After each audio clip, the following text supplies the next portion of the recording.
is doing more than us.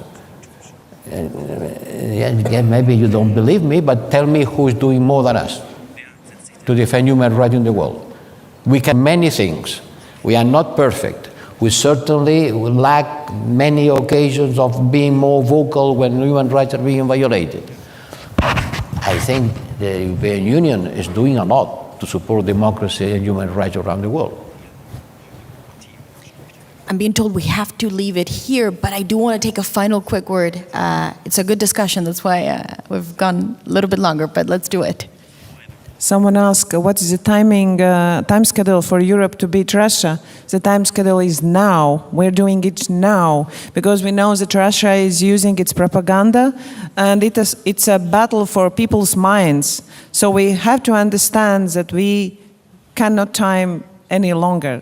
And about United Nations, Europe is a democratic organization. I believe it is okay sometimes when we have different opinions, but it is at utmost important that on main strategies, on our main priorities, we can stay united and we can show it with Ukraine. I remember all over the last UCOs when leaders meet at the European Committee, we always speak about Ukraine, how we can help Ukraine, how we can beat Russia. So it is on our agenda, but probably what we need a new strategy because we have made some of our decisions. But what we need to do next, it's next steps how we beat Russia even more. So I don't agree with you that democratic states lose their power. This is just what propaganda wants us to think, that we lose, but we are not losing. We're still winning.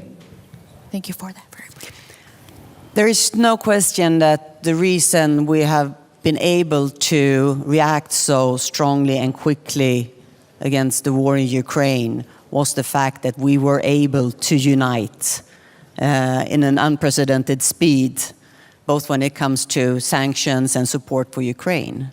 And of course, that also means that there are forces within the European Union and outside the European Union to really try to erode that unity.